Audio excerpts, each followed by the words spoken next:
esta es una práctica que comprende medicamentos que ustedes tienen que manejar. Esto ya no es específicamente propiedad de los especialistas, sino que el médico general tiene que conocer lo que es el asma y cómo manejar el asma. Aquí tenemos algunos objetivos de aprendizaje, definir lo que es el asma, la génesis fisiopatológica, su origen, etcétera, etcétera, los medicamentos que se utilizan y que vamos a ir cumpliendo cada uno de todos. Tienen que hacer un mapa conceptual de los fármacos expuestos, resolver los casos clínicos y algunas revisiones que yo indique que tengan que hacerlas. Bien, aquí empezamos con un caso clínico típico de asma y dice, paciente 51 años de edad con una larga historia de asma y de alergia que fue diagnosticado por primera vez a los 6 años. Esto que nos dice que el asma es una enfermedad crónica que puede presentarse desde la infancia y que habitualmente va con la gente que tiene alergias comunes, alergia al polen, alergia a la polución, etcétera, etcétera. Su asma había sido controlada durante años con tratamiento en base a fluticasona, inhalado 2 veces al día, y ocasiones salbutamol siempre que notaba sibilancias y dificultad para respirar. Esa es la base de tratamiento farmacológico del asma. Utilizar medicamentos que se llaman corticosteroides, de acción sobre todo a nivel bronquial, y utilizar un broncodilatador. Este corticoide, la fluticasona, y vamos a ver que hay muchos que tienen acción local, actúan como antiinflamatorios potentes y el salbutamol como un broncodilatador. La suma de los dos, broncodilatador y antiinflamatorio, es la base del tratamiento del asma. Bien. Durante el último año el paciente nota, fíjense, ya tiene 51 años y desde los 6 ha sido tratado. Durante el último año nota que sus síntomas han empeorado y tiene ataques más frecuentes. De alguna forma, entonces hay que ver cada qué tiempo viene el ataque. La enfermedad sí es crónica, pero puede reagudizarse. Alguna vez dura unas temporadas, desaparece y otra vez vuelve a aparecer. Esa es la forma que tiene el asma de presentarse. Entonces se han hecho más frecuentes los ataques de asma, así como la disnea, sibilancias y presión en el pecho al menor esfuerzo. Estos todos son signos neumológicos. Una persona que no puede respirar, que le falta aire, que tiene silbidos, las sibilancias se producen por la expiración del aire inspirado, el aire que sale cuando hay un broncoespasmo, como si fuera por unos tubos muy delgaditos y va haciendo como silbidos. Y presión en el pecho, sensación de opresión al mínimo esfuerzo. La tos se hizo más frecuente en la noche, a tener que usar salbutamol varias veces al día. Aquí entonces nos va diciendo varias cosas. Primero, que los síntomas pueden empeorar de un momento a otro. Habitualmente los síntomas son neumológicos, sibilancias, disneas, opresión. Puede haber tos y también puede presentarse los síntomas más en la noche que en el día. Un día de verano caluroso y brumoso, las temporadas de calor donde hay mucho polen de flores, etcétera, son especialmente las temporadas donde los ataques asmáticos son más frecuentes. El paciente empezó a toser mucho. La tos habitualmente seca, no es una tos con expectoración de tipo mucopurulenta o alguna secreción, sino es una tos seca. Sibilancias y disnea, realizaba 2 inhalaciones de salbutamol. Fíjense que el salbutamol se constituye uno de los medicamentos claves, pero no le aliviaba, le costaba hablar, por lo que acudió al servicio de urgencia. Cuando llegó al servicio de urgencia, le colocaron salbutamol por nebulizador y una dosis alta de metilprednisolona. Vuelven a utilizar los corticoides y el broncodilatador. El broncodilatador a través de un aparato que produce una neblina, un nebulizador, y puede ingresar más fácilmente las partículas hacia la vía respiratoria, y metilprednisolona, que podía ser también otro corticoide intravenoso. Se sintió mejor, pero tenía una presión en el pecho y al examinarlo se notó apagamiento del murmullo vesicular, es decir, que había ya algunas áreas pulmonares en las que no estaba entrando el aire adecuadamente. Se administró ipratropio. Ipratropio es otro medicamento que tiene también acción broncodilatadora por inhalación y empezó a sentirse bien. Se quedó hospitalizado 2 días y le enviaron a su casa con prednisona. Entonces, fíjense cómo se juegan con corticoides y se juegan con broncodilatadores. La prednisolona intravenosa tiene acción muy rápida, directamente ya está en vena, no necesita absorberse, pasa directamente como un agente broncodilatador, y la prednisona bioral también es un corticoide de acción un poquito eh, mediana, pero es por vía oral. Con los días la crisis pasó, pero seguía teniendo síntomas de asma frecuentes y los exámenes y las pruebas de función pulmonar se habían reducido de forma importante. Los pacientes asmáticos habitualmente conviven con su enfermedad y conocen todos los procedimientos diagnósticos que se les hacen, porque no es una vez que les da un ataque y después desaparece y nunca más. Son muy repetitivos, y el médico, el neumólogo, habitualmente es el encargado de manejar el asma junto con el inmunólogo en muchas situaciones, o el alergólogo en caso de que la situación se ponga muy grave, y se le hacen pruebas de funcionamiento pulmonar a través de espirometría. Ahora hay espirometría digitalizada, computarizada, que nos puede decir cuánto es el volumen forzado expiratorio, que es el FEF, el que más utilizamos como un parámetro para saber si el paciente está respirando adecuadamente, en el sentido de si pues, está introduciendo oxígeno y aire y está sacando una buena proporción. Bien. Se le insistió en la forma en que debía utilizar los inhaladores con un extensor o separador, los enjuagues de la boca después de utilizar. Se aumentaron 2 fármacos para controlar su enfermedad, añadiendo salmeterol y montelukast. Miren otra vez, el salmeterol es igual que el salbutamol, pero tiene acción prolongada, es un broncodilatador de acción prolongada, y el montelukast actúa como un antialérgico. Es un medicamento de los LUCAS, capaz de inhibir los receptores de los leucotrienos, y es un antialérgico casi específico para el asma. Safir Lucas, Montelukast son los medicamentos que más se utilizan en el asma. 3 meses más tarde, los síntomas del paciente habían mejorado, aunque tenía episodios de exacerbación de su asma. Las pruebas de laboratorio revelaron cifras elevadas de inmunoglobulina E, y su médico le recomendó que iniciara tratamiento con un medicamento que se llama omalizumab. Entonces, fíjense, se hacen pruebas también inmunológicas. Recuerden que la base del asma es de alguna manera inmunológica y alergénica, y se determinan cómo está la IgG, a veces la IgG, la IgM, etc. En este caso la IgG es la más importante porque es la que desencadena la reacción alérgica. Le dijo su médico que empezase un tratamiento con un anticuerpo monoclonal. Ya son medicamentos de más alto nivel, en el sentido de que son más efectivos, son terapias dirigidas contra blancos dirigidos. El problema es que cuestan caro, en nuestro medio valen demasiado caro, pero son muy efectivos. Recibió 2 inyecciones al mes y las exacerbaciones fueron menos frecuentes.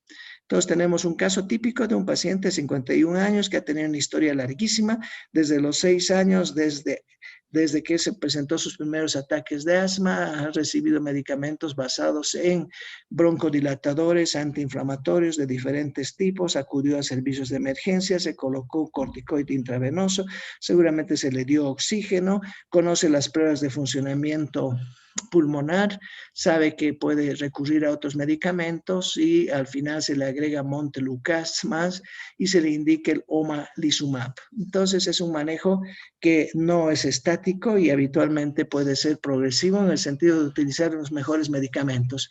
Las preguntas ahí están: ¿por qué se desarrolló? ¿Qué es la fluticasona o el bumesonide? ¿Qué es el salbutamol y pratropio? ¿Por qué se asocian los medicamentos? Y todas las respuestas que a lo largo de lo que veamos el tema van a ir ustedes dándose cuenta. Bien, empezamos un poquito entonces con lo que es el asma.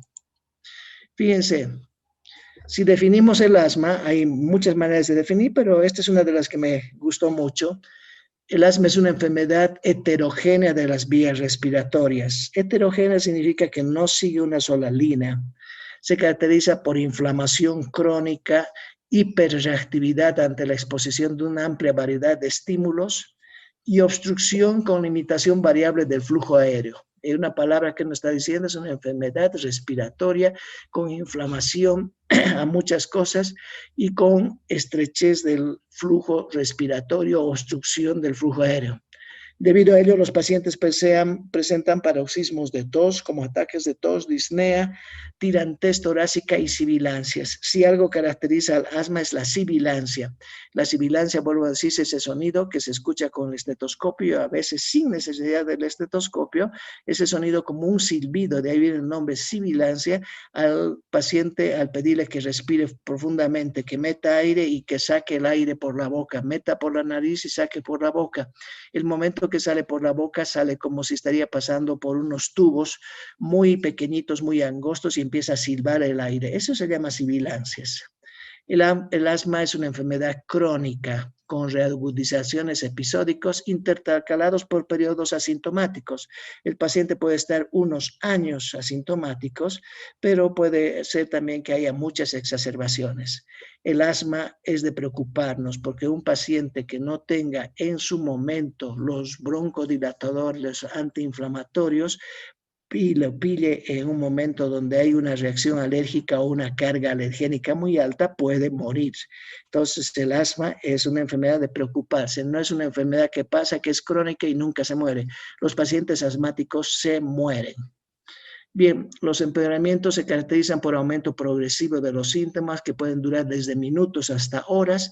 Se asocian además a infecciones virales, alergenos, exposiciones laborales y se producen cuando aumenta la reactividad de la vía aérea y la función pulmonar se vuelve inestable. Entonces, vuelvo a decir, el asma es una enfermedad que hay que tener cuidado, es una enfermedad que puede matar al paciente si no tiene sus medicamentos a la mano. Bien, aquí tenemos un esquema, un diagrama muy bonito, muy fácil de explicar el asma.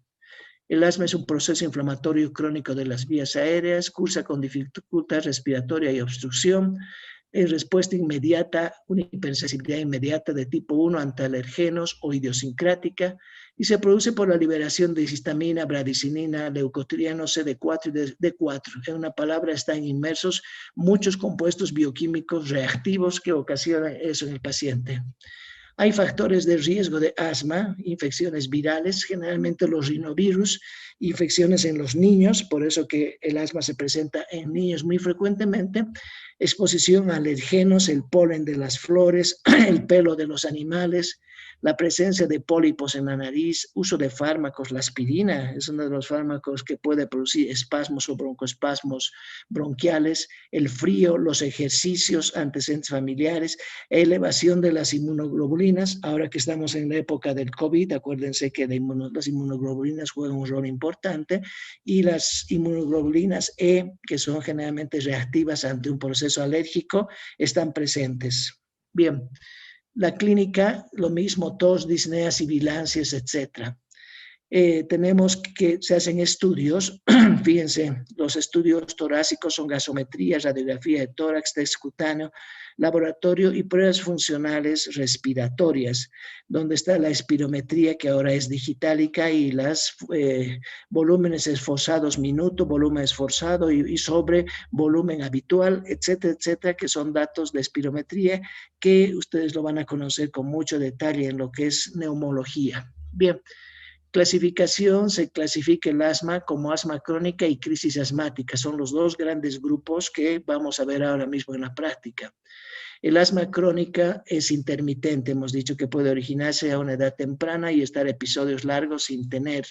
Puede ser, sin embargo, permanente, leve, con manifestaciones muy poco notables, permanente moderada, permanente severa, es decir, que no ha desaparecido nunca y que se exacerba. Y las crisis asmáticas pueden ser leves, moderadas o severas, en función a cuánto es el volumen forzado expiratorio y los volúmenes que manejan los neumólogos. El tratamiento, ya hemos dicho, en base a dos grandes grupos de fármacos, broncodilatadores y antiinflamatorios. Bien, aquí vemos un poquito que hay muchos mediadores bioquímicos en lo que va a ser la respuesta del árbol bronquial hacia estos alergenos y cómo el cuerpo se defiende ante ellos. Bien, tenemos aquí, por ejemplo, que los mastocitos y los basófilos liberan un mediador bioquímico, un compuesto llamado histamina, que todo el mundo lo conoce, y aquí estamos, mediadores bioquímicos en el sistema respiratorio, tenemos la histamina, la bradicinina, Los leucotrienos, prostaglandinas y factores activador de plaquetas. En una palabra, se manejan todos los compuestos que los conocen ustedes, cuyos orígenes también saben.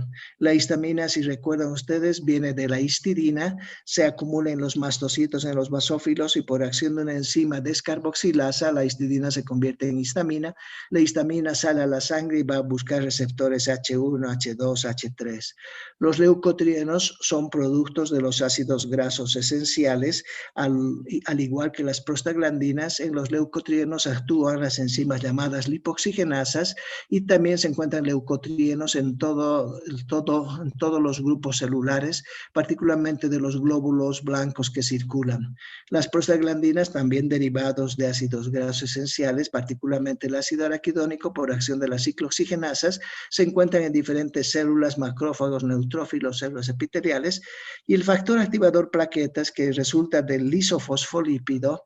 Si ustedes recordaban, el fosfolípido se rompía por la fosfolipasa 2 y se liberaban los compuestos de IP3 y diacilglicerol, y a veces quedaba un lisofosfolípido que estaba solamente un fosfolípido con un ácido graso, y ese es el factor activador de plaquetas, que también es un mediador bioquímico que va a actuar en todos estos sitios donde se va a producir la reacción inflamatoria y la broncoconstricción. Bien, mastocitos, macrófagos, eosinófilos, se fijan, casi todas las células son similares que tienen ellos. Y la bradicinina es un polipéptido que surge de un polipéptido mayor, un simógeno llamado bradicininógeno, que circula en la sangre y se produce en el hígado y circula en la sangre y se va rompiendo por acción de la calicreína, y tenemos que la bradicinina ya es un mediador que va a contener a los cininógenos o células que contienen bradicininógenos y células circulatorias, muy parecidas a todas ellas. Entonces, todos ellos concurren al proceso que va a ser inflamatorio y al proceso de acción a nivel de broncoconstricción. Bien, si recuerdan ustedes, tenemos aquí dos fases en lo que se va a producir el asma: la fase inmediata y la fase tardía. Estas dos fases están absolutamente correlacionadas. No significa que siempre viene primero esto y viene la segunda. Pueden directamente ambas presentarse o entrar a una más que a otra. Bien, sin embargo, esta es una manera muy bonita de explicar qué ocurre con lo que va a ser la acción de los mediadores. Fíjense, tenemos en la fase inmediata, y aquí están los agentes que van a ser los alergenos y los que van a producir una actividad estimulativa a nivel de los bronquios. Entonces ahí tenemos un agente que ha aparecido, las células mastocíticas, mononucleares, etcétera, empiezan a liberar los compuestos bioquímicos que hemos visto. Algunos liberan, si vemos este lado, histamina, factor activador de plaquetas, prostaglandinas, leucotrienos B4, D4, y este otro lado, sobre todo leucotrienos B4, factor activador de plaqueta, y empieza a tener un rol importante en las células linfocíticas T, que va a jugar un rol muy importante en todo este proceso reactivo. Los agentes espasmógenos, los que van a producir la contracción de los bronquios y van a actuar a nivel del músculo liso, son la histamina, el PAF, prostaglandinas, etcétera, y van a producir un broncoespasmo. Este broncoespasmo se revierte por los agonistas beta-adrenérgicos y por la teofilina. Entonces aquí tenemos broncodilatadores. Los mejores broncodilatadores son los agonistas de los receptores beta a nivel del músculo liso bronquial, y también la teofilina, que en algún momento jugaba un rol importante. Hoy por hoy muy poco se utiliza la teofilina, pero tenemos como broncodilatadores, agonistas de los receptores beta y medicamentos de tipo aminofilina, teofilina como broncodilatador. Bien, el otro grupo de compuestos bioquímicos que están entre ellos los mismos o casi los mismos, el leucotrieno B4 se si ustedes recuerdan, era el que traía la quimiotaxis, es el que atraía a los diferentes leucocitos, plaquetas, etcétera, para que vayan inmediatamente a organizar todo el proceso reactivo. No se olviden que el asma es un proceso reactivo ante un estímulo y las sustancias quimiotáxicas producidas por el leucotrieno B4 en función a tener la cisteína en su composición hace que se muevan mucho los leucocitos, los neutrófilos particularmente, y también a los linfocitos, llaman a los linfocitos a las células T.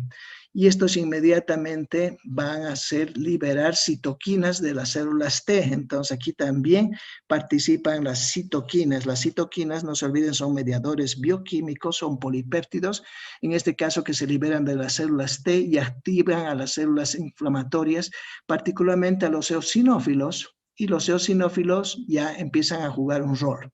Volvamos al principio entonces, aparece un agente alergeno, se empieza a producir toda la cascada de eventos, se liberan de los monocitos y de muchas células mononucleares compuestos bioquímicos como histamina, leucotrienos, factores activadores de plaquetas, etcétera. Y por último se activan las células T con sus citoquinas que van directamente a que los eosinófilos participen en todo esto. Los eosinófilos, que aparentemente están guardaditos y parece que no jugaran ningún rol, son importantes en la reacción alérgica. Y aquí estamos hablando de una reacción alérgica entre medio.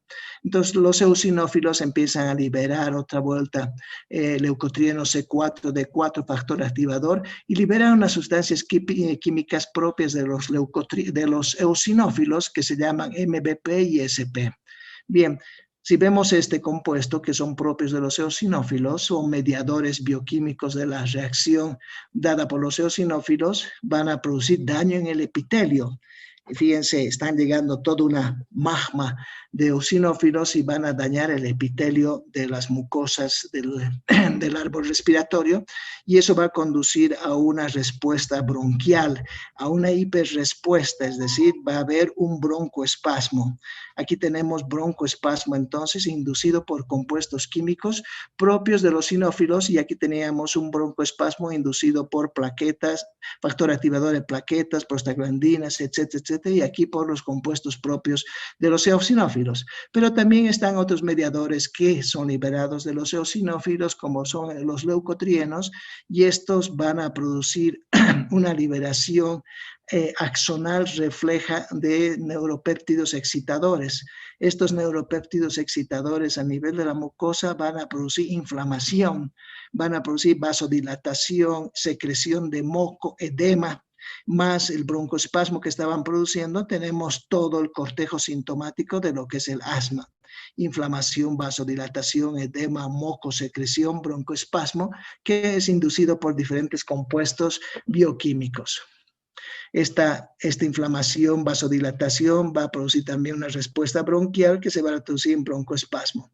El asma es una enfermedad crónica que se caracteriza por un proceso inflamatorio local de las vías respiratorias y un broncoespasmo o una acción a nivel del músculo liso bronquial. Aquí fíjense, todos estos componentes pueden ser inhibidos por glucocorticoides, y aquí habíamos dicho el broncoespasmo por medicamentos agonistas beta-adrenérgicos.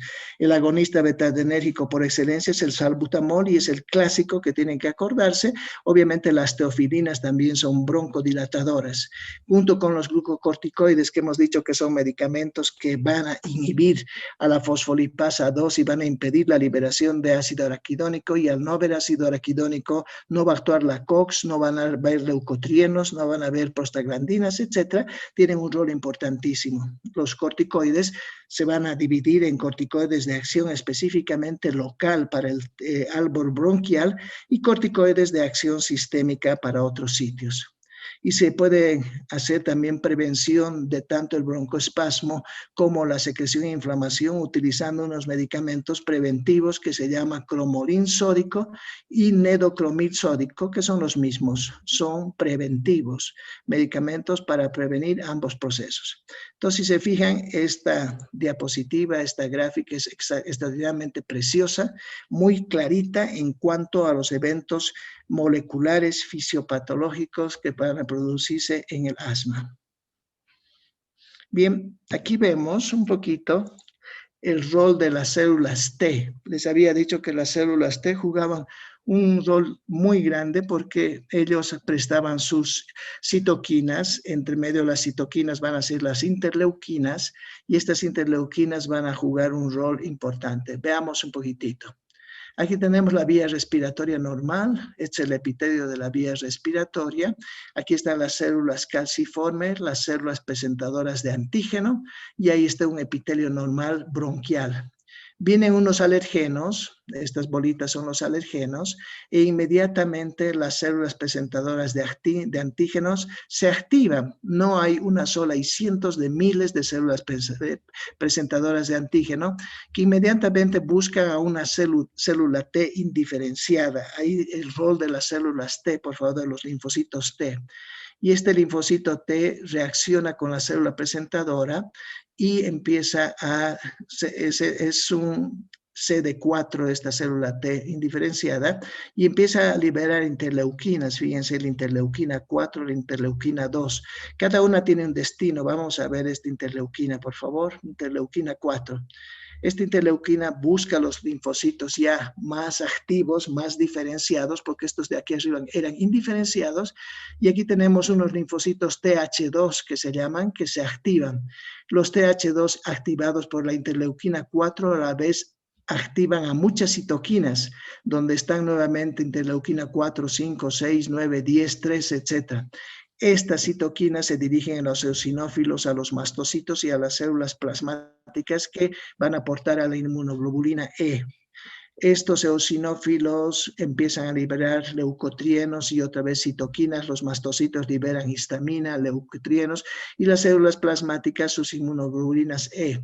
Y también los linfocitos TH2 van directamente hacia el bronquio. Aquí tenemos la estructura de un bronquio y fíjense cómo va a ir cambiando todo. Va a haber un edema de la vía respiratoria, hiperplasia del músculo y o hipertrofia del músculo bronquial, fibrosis subepiteliar e hiperplasia de las células calciformes.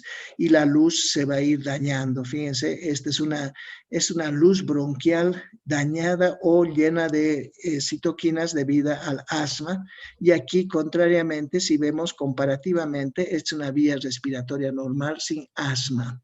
Entonces, encuentren ustedes las 7 diferencias que existen. Para empezar, fíjense cómo está el epitelio bronquial. Aquí está prácticamente como si fuera una flor llena de entradas, salidas. Aquí como está el epitelio absolutamente liso, como una circunferencia. Los vasos sanguíneos apenas se ven. El músculo liso está muy pequeñito. El cartílago sí se diferencia. Aquí el cartílago puede aparecer muy grande inclusive. El epitelio es muy pequeñito, no es tan ancho, y las comparaciones están dadas, por favor. Fíjense entonces, en un proceso asmático donde han llegado muchísimos compuestos químicos inducidos inicialmente por la célula T indiferenciada, que ha liberado a la interleuquina 4 y ha actuado sobre otros linfocitos activos, y estos han liberado muchísimas citoquinas que actúan sobre los eosinófilos, sobre mastófilos, sobre células plasmáticas, etcétera, llevan a que haya alteraciones con hiperplasia de las células calciformes, fibrosis, hiperplasia del músculo liso, hipertrofia, edema de la vía respiratoria. Y eso es lo que ocurre en uno normal. Aquí ha habido, vuelvo a decir, un alergeno, se ha activado la célula T, ha activado interleuquina 12, va al linfocito TH1. Este TH1 es capaz de producir un factor de necrosis tumoral o muy parecido a la insulina, que inhibe a la interleuquina 4, frena esta reacción, porque esto es lo normal, lo habitual ante un proceso alergénico común. Bien, hay citoquinas, factores parecidos a la insulina, interleuquina va a los macrófagos y se produce una respuesta de baja intensidad, que es una respuesta fisiológica, y una respuesta de inmunoglobulinas de baja intensidad, que es una respuesta fisiológica. En cambio, aquí es de alta intensidad, se libera mucha inmunoglobulina E, se activan los mastocitos, liberan histamina, los eosinófilos, y hemos dicho que hay compuestos específicos de los eosinófilos que van a participar en todo lo que es la deformación del bronquio y del proceso asmático. Entonces, también esta diapositiva es muy explícita. Bien, seguimos acá un poquito. Vemos las vías respiratorias, lo mismo los aregenos, el epitelio de la vía respiratoria, las células presentadoras de antígenos, aquí el receptor de la célula T, y en este caso va a actuar con algunos polipéptidos, neuropéptidos llamados neurotrofinas. Voy a aumentar un poquito el tamaño para que ustedes lo vean. Aquí tenemos entonces, es el receptor de la célula T que ha sido activado, libera neutrofinas, que son polipéptidos neurológicos. Estos van a actuar sobre las neuronas y las neuronas producen una cantidad grande de neuropéptidos. Estos neuropéptidos más el factor liberador de histamina y neuropéptidos y la interleuquina 9 que actúan sobre los mastocitos, más la interleuquina 5, la interleuquina 4, la interleuquina 13, que se dirigen a todo este contexto de acá, con la activación o el alergeno que es reconocido por el antígeno y el alergeno a través de las inmunoglobulinas, etcétera, e interleuquina 5, fíjense cómo juegan todos un rol importante. Al final, ¿hay alguien que ha dejado su micrófono, por favor, abierto, que lo apaguen?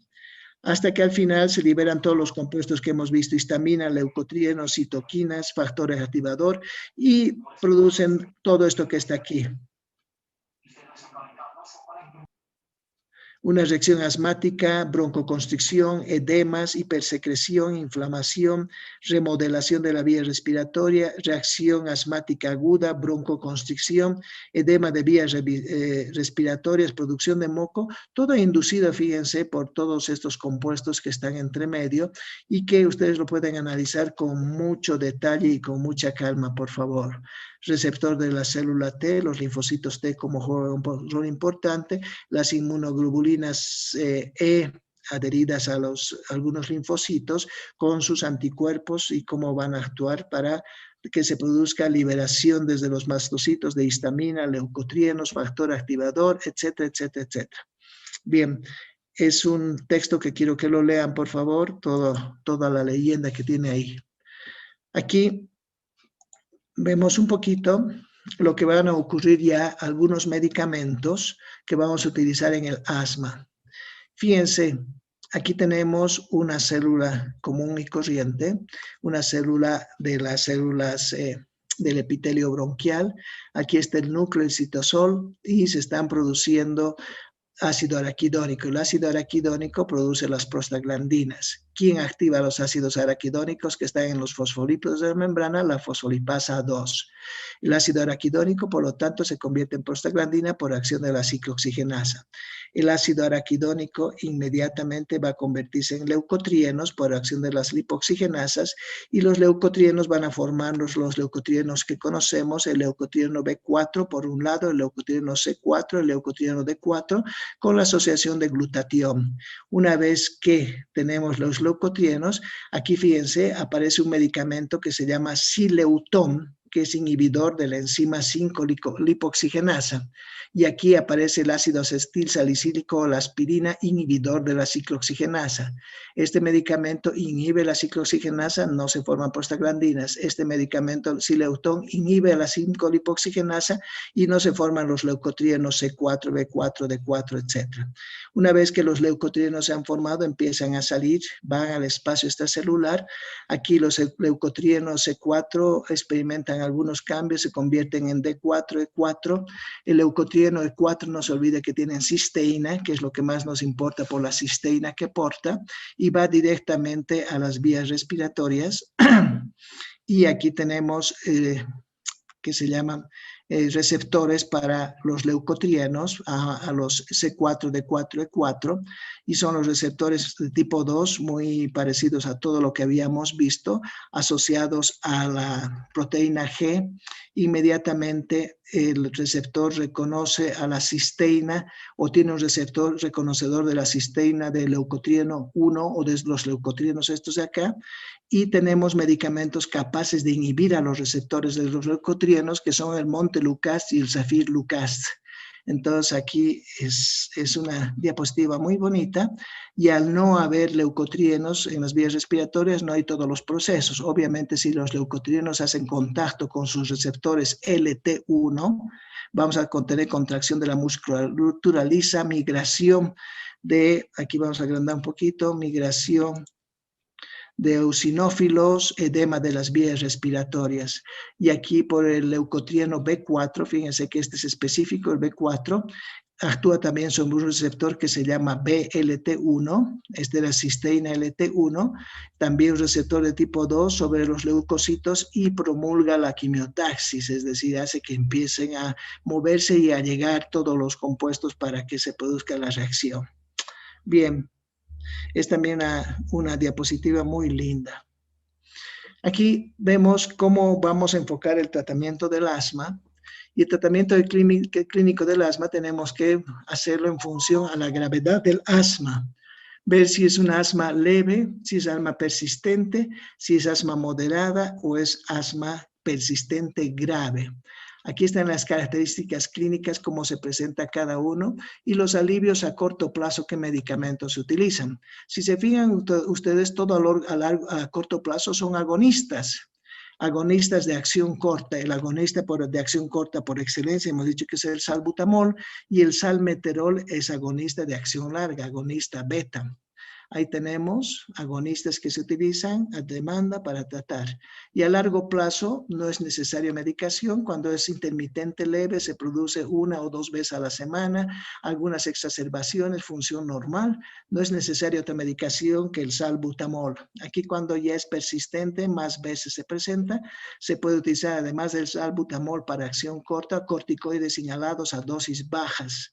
O alternativa, un modificador de la vía de los leucotrienos. Acabamos de decir que los que modifican los leucotrienos son el sileutón, montelukast, safirlukast, etc. Aquí lo mismo y aumentamos dosis de esteroides que pueden ser inhalados, la fluticasona, la bumesonida, son corticoides inhalados. O agonistas de acción prolongada. El agonista de acción prolongada por excelencia es el salmeterol. Entonces tenemos por un lado salbutamol, por otro lado salmeterol, tenemos corticoides, tenemos inhibidores de los leucotrienos, etc. Y aquí cuando ya es grave, dosis alta de corticoides de acción beta, un agonista beta de acción prolongada, corticoides por vía oral si se necesitan, u otros medicamentos más. Entonces existen muchas formas de abordar el tratamiento del asma y a lo largo de la práctica lo vamos a ver. Bien, lo mismo, asma leve intermitente, ¿cómo se caracteriza? Función normal cuando es leve. Hay que decirle al paciente que no fume, absolutamente antitabaco, medidas de higiene ambiental, no precisa medicación diaria, se puede utilizar beta 2 de acción corta según los síntomas. Aquí un poquito la función pulmonar sigue normal, pero va variando. En el asma lo mismo. Al final, cuando es más severa, la función, el FEP1, FEP2, etcétera, va bajando y al final baja menos de 60% y el paciente con menos de 60% de función pulmonar expiratoria o saturación oxigenaria pulmonar, ya es un paciente que requiere terapia intensiva, requiere respiradores, etcétera, etcétera. Bien. Fíjense aquí en el asma grave, esteroides inhalados, beta-adrenérgicos de larga duración, esteroides orales, no solamente inhalados, o sea, no solamente por vía naso-oral, sino también por vía oral, ya en presentaciones. Teofilina en algunos casos, teofilina por vía oral o teofilina parenteral, y pratropio, sobre todo inhalado en ancianos, antagonistas de los leucotrienos, que hemos dicho que pueden ser el montelukast, safirlukast, que son de los receptores, o el sileutón. Entonces tenemos una gran variedad de medicamentos y de maneras de abordar. Bien, aquí quedamos, chicos. Pienso que todo esto está muy lindo y no tenemos por qué apurarnos. Vamos con calma y lo vamos a revisar adecuadamente. ¿Alguna pregunta hasta ahí?